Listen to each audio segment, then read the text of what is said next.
The king's eyes scan the line of candidates, moving from face to face, with what should be careful consideration. But his eyes, they don't stop. They keep moving, keep searching, sliding past the candidates as if they're not even there. And then his eyes landed on her. Here's the thing about choosing a Luna, it's not really a choice at all. Not in the way humans understand choice. See, werewolves were governed by something deeper than logic or strategy or political advantage. We're governed by instinct, by bonds that transcend understanding, by a connection so fundamental, so absolute, that when you feel it, there's no denying it, no escaping it. But sometimes that instinct doesn't cooperate with tradition. And that's where things get interesting. The candidates stand in a perfect line before him, each one a vision of perfection. And why wouldn't they be? They've been preparing for this moment their entire lives. Royal daughters from the most prestigious families in the werewolf world, groomed from birth for the possibility, the honor, of becoming Luna. Each one beautiful, each one accomplished, each one absolutely certain that she could be the one. There's Lady Cordelia from the Northern Territories, her platinum blonde hair cascading down her back like a waterfall of moonlight. She's smiling, confident, her posture perfect. She knows she's a strong candidate. Her bloodline is impeccable, her diplomatic skills legendary. She would make a practical Luna. Next to her stands Princess Celine from the Eastern Pax, dark-eyed and mysterious, wearing a gown of deep emerald that complements her olive skin perfectly. She's studied pack law since she could read, can recite the ancient texts from memory. She would make a wise Luna. And there's Marcella, fiery and fierce, daughter of the most powerful warrior clan in the south. She can fight as well as any male wolf, has led hunting parties since she was 16. She would make a strong Luna. All of them perfect. All of them suitable. All of them waiting with barely concealed eagerness for the Alpha King's eyes to land on them, for him to step forward and extend his hand, making one of them the most powerful female in the werewolf world. The elders stand to the side, 3 ancient wolves whose combined age spans nearly 4 centuries. They're holding the sacred texts, ready to perform the bonding ceremony the moment the choice is made. The moonlight streams through the high windows, illuminating the ceremonial circle drawn on the floor in silver dust. Everything is ready. Everything is perfect. Everything is exactly as it should be. Except, watch the Alpha King's face. Do you see it? That subtle shift in his expression? The way his eyes, which should be carefully examining each candidate, keep drifting? The way his jaw tenses, just slightly, as if he's fighting against something? His wolf is restless. I can tell even from here. That primal part of him, the beast that lives beneath the skin of every werewolf, is stirring, pacing, searching. For what? Well, that's the question, isn't it? The king's eyes scan the line of candidates, moving from face to face, with what should be careful consideration. Lady Cordelia straightens even more, if that's possible. Princess Celine offers a subtle, mysterious smile. Marcella meets his gaze with bold confidence. But his eyes, they don't stop. They keep moving, keep searching, sliding past the candidates as if they're not even there. And the longer it goes on, the more the tension in the room ratchets up another impossible notch. What is he looking for? What is his wolf sensing that he can't quite name? The crowd begins to murmur. This is taking too long. The ceremony has a rhythm, a flow, and this isn't following it. Some of the elders are exchanging concerned glances. Lady Cordelia's smile is starting to falter. Princess Celine's mysterious confidence is wavering. Even fierce Marcella is beginning to look uncertain. And then, oh, wait. Do you see it? Look there, in the far corner of the hall. Back where the firelight barely reaches, where the shadows pool thick and dark. There's a pillar there, one of the massive stone columns that hold up the vaulted ceiling. And behind that pillar, partially hidden, barely visible, there's a girl. She wasn't supposed to be here. I can tell you that right now with absolute certainty. Look at her. She's not dressed in the finery of the candidates. No ceremonial gown, no jewels, no perfectly styled hair. She's wearing simple clothes, A dark cloak pulled tight around her shoulders as if she's trying to make herself smaller, trying to disappear into the very shadows themselves. Her face, gods. Even from here, I can see the conflict written across her features. Fear and curiosity war for dominance in those wide eyes. Her hands clutch the edges of her cloak, so tightly her knuckles have gone white. She's pressed back against that pillar like she's trying to melt into the stone itself. Who is she? How did she even get in here? This ceremony is invitation only, heavily guarded, restricted to pack royalty and their entourages. The warriors at every entrance would have stopped anyone who didn't belong. The elders themselves verified the guest list 3 times. Security for an event like this is absolutely impenetrable. And yet here she is. This impossible girl in the shadows. Maybe it was a mistake. Maybe she's a servant who got lost, who wandered into the wrong room at the wrong time, and now doesn't know how to leave without drawing attention to herself. Maybe she's a lower-ranking pack member who snuck in, desperate to witness this historic moment. Maybe she's... But wait. Look at the Alpha King. Oh no. Oh, this changes everything. His whole body has gone absolutely still. And I don't mean he's just stopped moving. I mean he's frozen like a statue, like every muscle in his powerful frame has locked simultaneously. His eyes, those fierce golden eyes that can make the strongest warrior submit with just a glance, have gone wide. And they're not looking at the candidates anymore. They're locked on her. The girl in the shadows. Can you feel what just happened? That shift in the very air itself? It's like the entire room just tilted on its axis, like gravity changed direction, like the world itself is holding its breath because it knows that something monumental just occurred. His wolf. Oh gods, his wolf is going absolutely wild inside him. I can see it in the way his pupils dilate, in the way his hands clench into fists, in the subtle way his body leans forward as if pulled by an invisible thread. That primal instinct, that fundamental force that drives every werewolf, is screaming at him. Mate. The word reverberates through the hall even though he hasn't spoken it aloud. It doesn't need to be spoken. You can see it in every line of his body, in the way he's staring at her like she's the only person in the entire world, like everyone else has simply ceased to exist. And the girl? The poor, terrified girl hiding in the shadows? She feels it too. I can see it in the way her eyes go even wider, in the way her breath catches, in the way her hand moves to her chest as if her heart just kicked into overdrive. She's shaking her head, just the tiniest movement, as if she can deny what's happening, as if she can refuse what the universe itself is declaring. Her heart is pounding. I'd bet my life on it. Pounding so hard she probably can't hear anything else. Every instinct she has is screaming at her to run, to flee, to get as far away from this impossible situation as she can. She takes a step backward, further into the shadows, her eyes darting toward the nearest exit. But she can't look away from him. Even as she tries to retreat, even as fear wars with something else, something deeper, more primal, in her expression, her eyes remain locked on his. The bond. The mate bond. The rarest, most powerful connection that can exist between 2 werewolves. It's not something you choose. It's not something you can plan for or prepare for or make happen through will or desire. It simply is. When you find your true mate, when your wolf recognizes its other half, there's no denying it. No fighting it. The entire room has noticed the change now. The murmurs have died away completely, replaced by a silence so profound it's almost painful. Every single person in this hall is watching the Alpha King, watching as he stands there frozen, staring at someone who definitely isn't supposed to be part of this ceremony. Lady Cordelia follows his gaze, and the color drains from her face.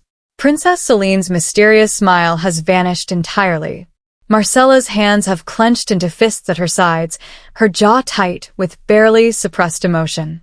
The elders are frozen mid-gesture, their ancient eyes wide with something that looks almost like horror.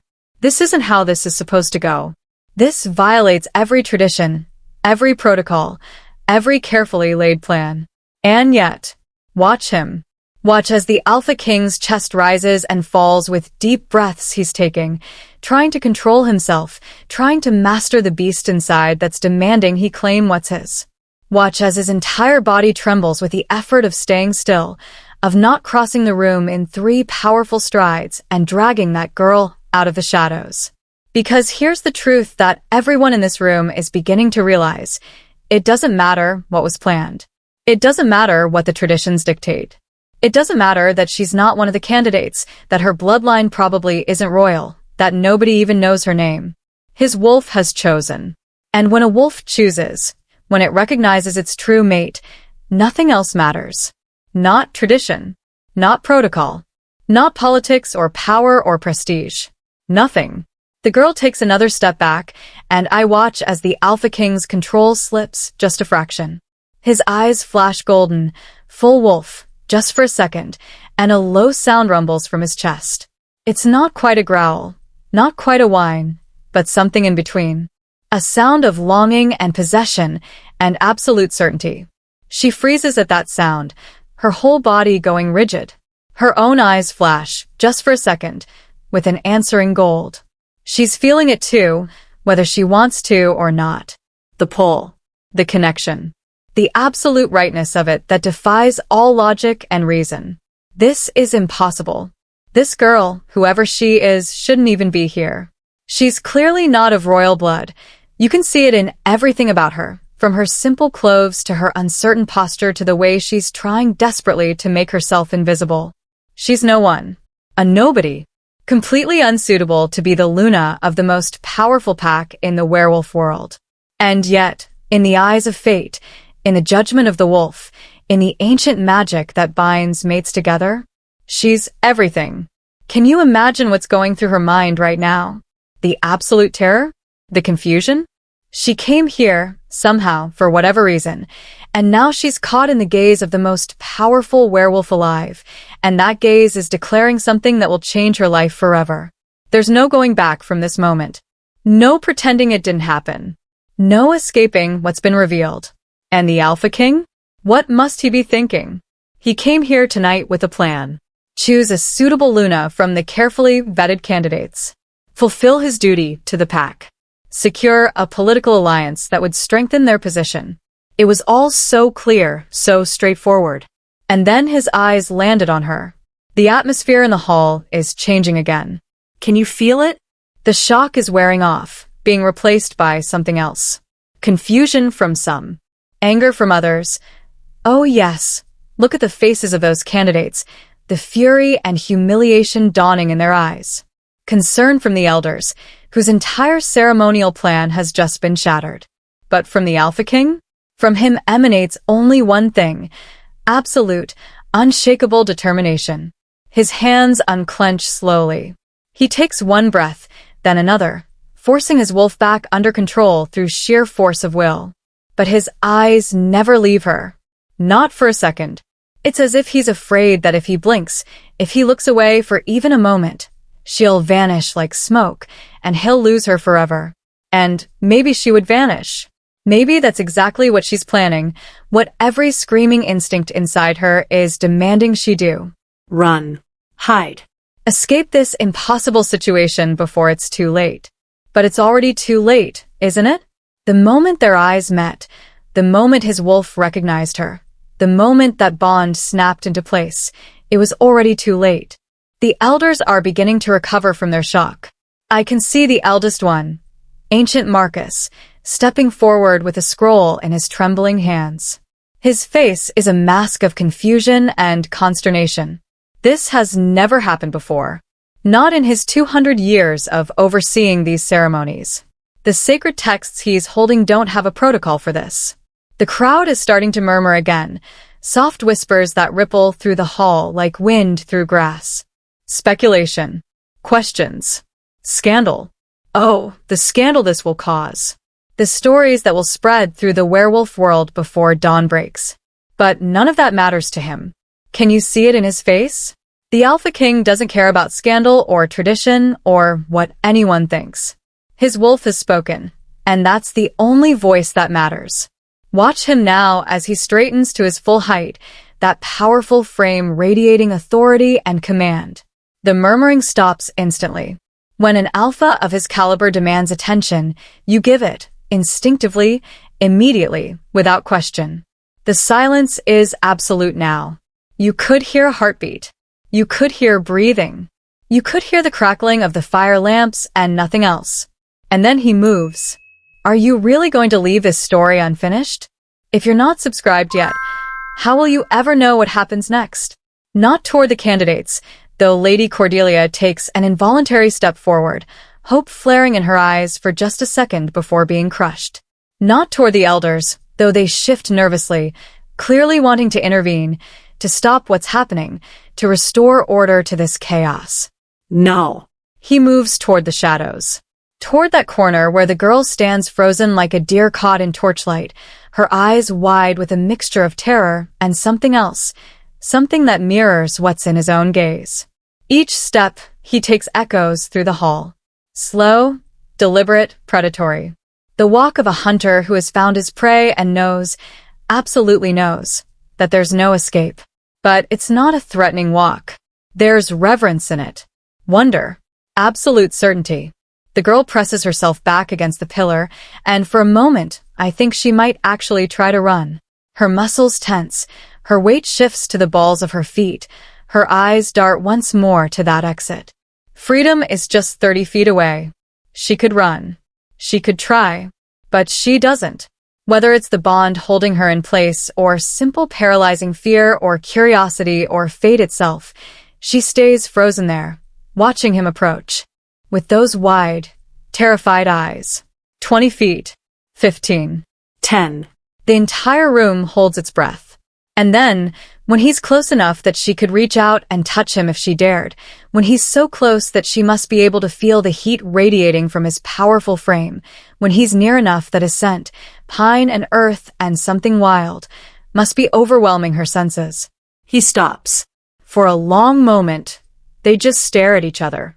The Alpha King and the girl from the shadows. Power and mystery. Strength and vulnerability. Two halves of a whole that neither of them knew was incomplete until this very moment. I can see his chest rising and falling with deep breaths. I can see the effort it's taking him not to reach out, not to touch her, not to pull her against him, and never let go. His hands are clenched at his sides again, trembling with the restraint he's forcing upon himself. Because despite what his wolf is demanding, despite what every instinct is screaming at him to do, he's still the Alpha King. And an Alpha King doesn't take. Not like that. Not without. You. His voice breaks the silence, deep and rough, reverberating through the hall with a power that makes several pack members actually flinch. Step forward. It's not a request. It's not even really a command. It's something deeper than both. An invocation, a claiming, a declaration of something that can't be undone. The gasps that echo through the crowd are immediate and loud. Shock ripples outward like stones thrown into still water. This is it. The moment where everything changes. Where tradition shatters. Where destiny overrides carefully laid plans. Lady Cordelia makes a sound, something between a gasp and a sob. Princess Celine has gone pale as death, her hand pressed to her throat. Marcella is shaking with barely suppressed rage, her eyes flashing between human and wolf. The elders are in chaos, whispering urgently among themselves, frantically flipping through their ancient texts as if the answers might appear if they just look hard enough. Ancient Marcus is shaking his head, his aged face creased with concern and disapproval. But the Alpha King? He doesn't even glance at them. His entire world has narrowed to the girl standing before him, the girl who is absolutely, undeniably his mate. She's shaking. I can see it from here, tiny tremors running through her frame. Her lips part as if to speak, but no sound comes out. She looks utterly overwhelmed, drowning in a situation that's spiraling far beyond her control or understanding. Finally, after what feels like an eternity, she finds her voice. It's soft, trembling, but there's a thread of defiance woven through the fear. I don't know you. The words are barely above a whisper, but in the absolute silence of the hall, everyone hears them. I don't belong here. Oh, the courage it must have taken to say that. To stand before the most powerful werewolf in the world and declare, essentially, that his claiming of her is a mistake. That she refuses to accept what the universe itself is declaring. But instead of anger, instead of the fury that such defiance might normally provoke in an alpha, I see something else cross the king's face. Something almost like admiration? Respect? His expression softens, just fractionally. When he speaks again, his voice is quieter, gentler, though no less powerful. No less certain. I felt the bond. Each word is deliberate, weighted with absolute truth. The moment our eyes met, it's real. And there it is. The declaration. The acknowledgement of what everyone in this room has already figured out, but nobody wanted to believe. The Alpha King has found his mate, and she wasn't among the carefully selected candidates. She wasn't part of the plan. She's an unknown, an impossible variable, a girl from the shadows who has just become the most important person in the entire werewolf world. The hall erupts. Not literally. Nobody would dare actually shout or make a scene, not at a sacred ceremony, not in the presence of the Alpha King. But the energy in the room explodes into barely contained chaos. Whispers become urgent conversations. The candidates are openly crying now, some with fury, some with heartbreak, some with sheer humiliation.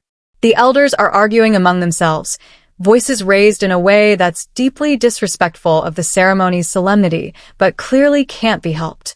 Pack members are on their feet, craning to get a better look at this mysterious girl, trying to figure out who she is, what family she's from, how this could possibly be happening. The warriors are looking to each other uncertainly, unsure if they should be doing something, stopping something, protecting someone. And in the center of all this chaos, this whirlwind of shock and anger and disbelief, stand two people who might as well be the only ones in the room.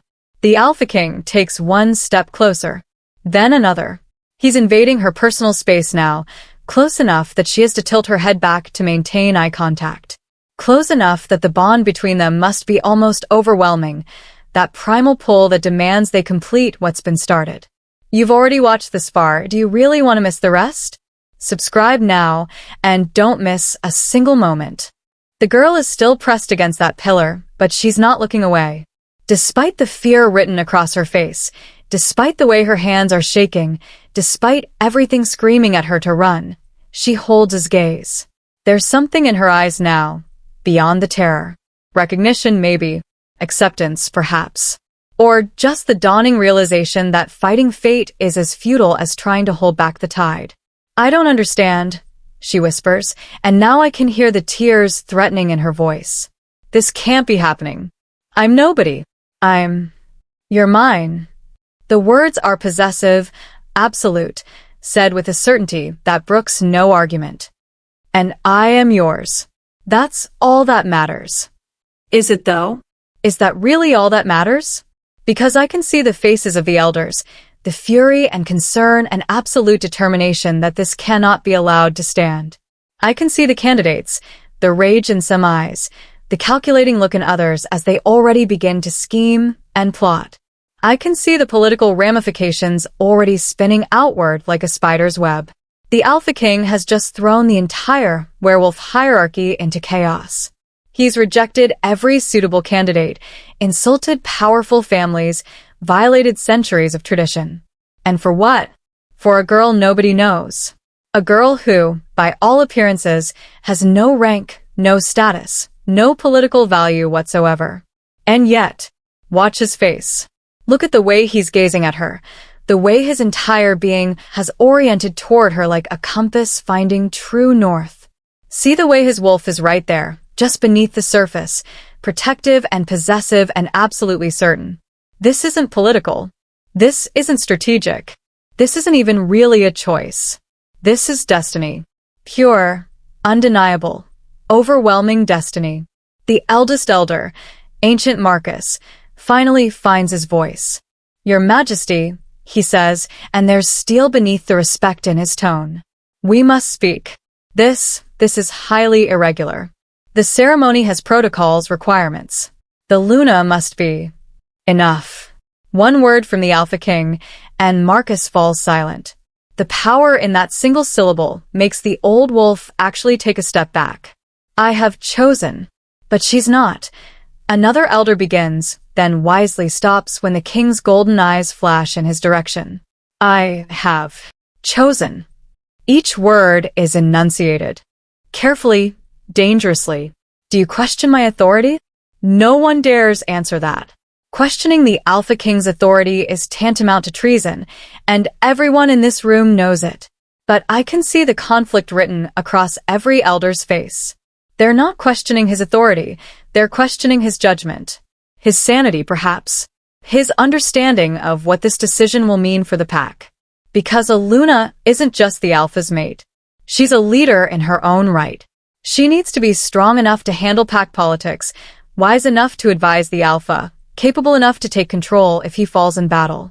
She needs bloodlines that can be traced, alliances that can be leveraged, training that has prepared her for the role since birth. And this girl? This mysterious girl from the shadows? Nobody knows anything about her. She could be anyone. She could be nobody. She could be completely unsuitable in every possible way. But the bond doesn't care about suitability. The tension in the room has reached a breaking point. Something has to give. Someone has to act. The ceremony cannot continue like this, frozen in this moment of impossible conflict. And then the Alpha King moves again. His hand reaches out slowly, giving the girl every chance to pull away, to refuse, to reject what he's offering.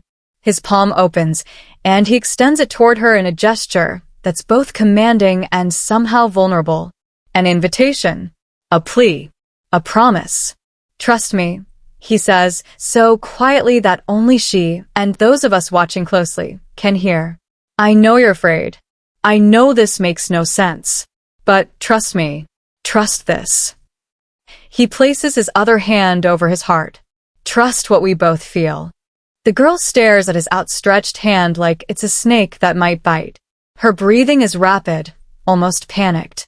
Every logical thought in her head must be screaming at her to refuse, to run, to escape while she still can. But the bond doesn't care about logic. I watch as her hand trembles, rises slowly from her side, hovers in the air between them. Time seems to stretch, each second lasting an eternity. The entire room is holding its breath again, waiting to see what she'll do, whether she'll accept or refuse, whether she'll embrace this destiny or fight against it. Her fingers are inches from his, then centimeters. Then, the moment her skin touches his, the reaction is instantaneous and electric. Both of them gasp, actually gasp aloud, as the bond solidifies, strengthens, becomes something tangible and undeniable. The air around them shimmers, just for a second, as if reality itself is bending to acknowledge what's happening. The Alpha King's hand closes around hers, gentle but absolutely firm, and the expression on his face, God's, it's like watching the sun rise. Pure, overwhelming joy mixed with possessive satisfaction. His wolf is practically howling in triumph. And the girl? Her eyes are wide, her lips parted in shock, but the fear is giving way to something else now. Wonder, maybe. Awe at the sheer intensity of what she's feeling. Because once you touch your mate, once that physical connection is made, there's no more denying what exists between you. What's your name? He asks, his voice rough with emotion. She blinks, as if coming out of a trance. My name? She sounds dazed, overwhelmed. It's Arya. Arya. He repeats it like a prayer, like a benediction, like the most important word he's ever spoken. Arya, my Luna. The formal claiming. Right there, right then, in front of everyone. No ceremony, no ritual, no carefully orchestrated protocols. Just the simple, absolute truth. The room erupts again, but louder this time. The elders are openly protesting now, their voices raised in outrage and alarm. The candidates are in various states of distress, some crying, some furious, some already fleeing the hall in humiliation. Pack members are on their feet, some shouting questions, some simply stunned into silence. But none of it matters. The Alpha King has made his choice. He's claimed his mate. And from the way he's now pulling Arya closer, tucking her against his side in a gesture that's both protective and possessive, it's clear that nothing and no one will change his mind. Arya looks absolutely terrified by the chaos swirling around them. She's pressed against the king's side, her face pale, her body trembling. But his arm is around her shoulders now, solid and unmoving, and his presence, his sheer power, creates a bubble of calm around them even as the hall descends into pandemonium. Ancient Marcus is practically shouting now, trying to be heard over the noise. Your Majesty, this cannot stand. The bonding ceremony requires specific rites, specific preparations. The Luna must be verified, her bloodlines confirmed, her suitability. The Alpha King's eyes flash pure gold, and a growl rips from his throat that silences the entire hall instantly. It's not a sound of anger, not exactly.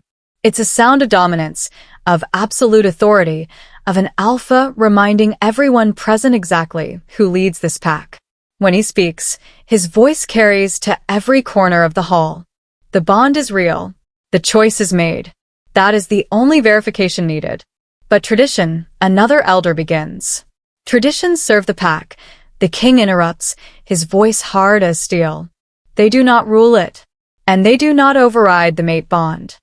He pauses, his arm tightening around Arya. Unless one of you wishes to challenge my claim? The threat hangs in the air, sharp and dangerous. To challenge an alpha's claim to his mate is to challenge the alpha himself, a fight to the death, and everyone in this room knows exactly how such a fight would end. No one speaks. No one moves. The elders exchange glances, their aged faces tight with frustration and concern, but they bow their heads in reluctant submission. They have no choice. The Alpha has spoken, and his word is law. But oh, you can see the calculations beginning already. The way certain pack members are looking at each other with knowing glances. The way the rejected candidates are being comforted by their families, who are undoubtedly already planning how to use this slight to their political advantage. The way some of the warriors are regarding Arya with suspicion and barely concealed hostility. This isn't over. Not by a long shot. The Alpha King may have won this battle, may have claimed his mate in front of everyone, but the war for acceptance, for legitimacy, for Arya's place as Luna, that war is just beginning. And Arya, poor Arya knows it. I can see it in her face as she looks around the hall, taking in all the hostile stares, the angry whispers, the resentment radiating from every corner. She's walked into a nightmare, pulled from the shadows into a spotlight that's absolutely blinding. The Alpha King leans down, his lips close to her ear, and whispers something only she can hear. Whatever he says makes her close her eyes for a moment, take a deep breath, and when she opens them again, there's something new there. A fragile kind of determination. A decision to trust, even though everything logical in her head must be screaming at her not to. He begins to move then, guiding her toward the center of the hall, toward that ceremonial circle drawn in silver dust. The crowd parts before them automatically, wolves moving aside for their alpha. Though I can see the reluctance, the barely suppressed anger, the shock still written across so many faces. The elders have no choice but to follow, clutching their sacred texts, their expressions ranging from resigned to furious. Ancient Marcus looks like he's aged another decade in the past 5 minutes. We cannot perform the full ceremony, he says stiffly as they reach the circle. Not without proper preparation, without verification of. Then perform what you can. The king commands, his tone brooking no argument. Acknowledge the bond. Recognize my mate. That is enough for tonight. Is it enough? Can it ever be enough when so much tradition has been violated, so many protocols ignored? But what choice do the elders have? The Alpha has commanded, and they must obey. Marcus opens his ancient text with trembling hands, and I can see him searching frantically for something, anything that might apply to this unprecedented situation. The other elders gather around, and after a hushed, urgent consultation, they seem to reach some kind of consensus. Very well, Marcus says finally, his voice heavy with disapproval. We can acknowledge the bond. We can recognize the claim. But the full Luna ceremony, the formal investiture of power and authority, that must wait. That requires preparation that cannot be rushed. The Alpha King nods curtly, accepting this compromise. His arm is still around Arya, keeping her close, keeping her protected from the judgment and hostility emanating from all sides. The Alpha King made his choice. But are you ready to make yours?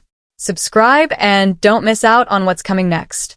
The elders form a circle around them, and Marcus begins to chant in the old language, the ancient words that have been spoken at bonding ceremonies for thousands of years. The moonlight streaming through the windows seems to brighten, focusing on the couple standing in the center of the silver circle. Arya is shaking again, overwhelmed by the ritual, by the attention, by the sheer impossibility of her situation. But the Alpha King is steady as stone beside her, his presence an anchor in the storm.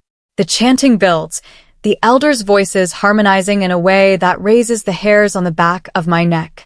The very air seems to thicken with power, with ancient magic responding to ancient words. The silver dust on the floor begins to glow, soft at first, then brighter, the circle activating in response to the ritual. And then, at the climax of the chant, Marcus raises his staff and brings it down with a resounding crack against the stone floor. The bond is acknowledged, he intones, though the words sound like they're being dragged from him against his will. The claim is recognized. Arya, of unknown lineage, is declared mate to the Alpha King. The unknown lineage is a deliberate slight, a way of registering disapproval even while being forced to comply. It hangs in the air like an insult, and I can see several pack members nodding in agreement, their expressions making it clear that they consider this union absolutely unsuitable. But the Alpha King doesn't react to the insult. He simply turns to Arya, his hand coming up to cup her face with a gentleness that seems at odds with his powerful frame. "Do you accept?" he asks softly. "Not the politics, not the duty, not the title. Do you accept me? Accept this bond." It's the question that matters. Everything else, all the tradition and ceremony and protocol, is just window dressing. What matters is the bond, and whether both parties choose to honor it. Arya stares up at him, this powerful stranger who has just irrevocably changed her life. Her eyes search his face, looking for, what? Truth?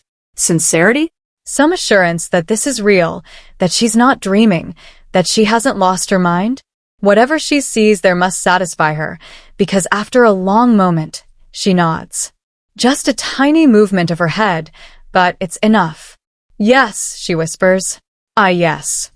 And that's it. That's the moment. The moment where everything becomes irrevocable, where two lives become inextricably linked, where destiny solidifies into reality. The Alpha King's face transforms. That's the only word for it.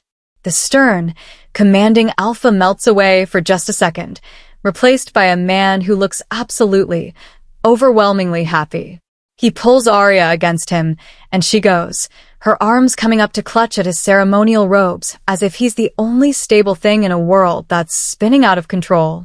The hall is still in chaos, still filled with angry whispers and shocked conversations, but none of it matters to them.